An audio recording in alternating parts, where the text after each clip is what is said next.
In the early 1920s, Britain stood at a crossroads between grief and hope.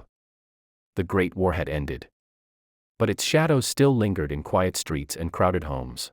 Then something remarkable happened. A new generation of women emerged, determined to live differently from those before them. These women became known as flappers. Names like Doris, a symbol of modernity and fearless independence, chosen by parents who believed the future would be brighter. Edith followed closely, a name associated with intelligence, elegance, and quiet strength. They cut their hair short, stepped into shorter dresses, and walked with a confidence that felt revolutionary at the time.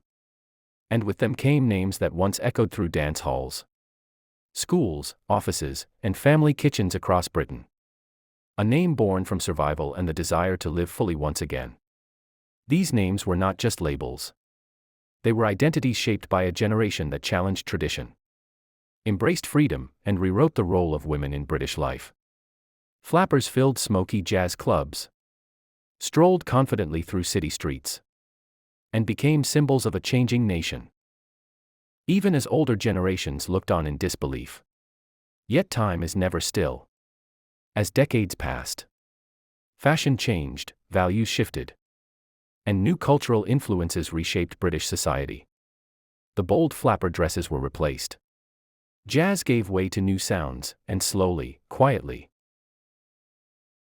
these once beloved names began to fade from birth records. By the middle of the century, they were spoken less often, and by 2025, many had nearly vanished altogether. But while the names disappeared, their impact did not.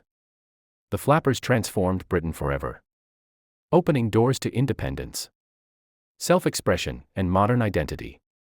History moves forward, but it never truly forgets. And somewhere, in old photographs and fading records, these names still whisper the story of a generation. Deserve to be remembered.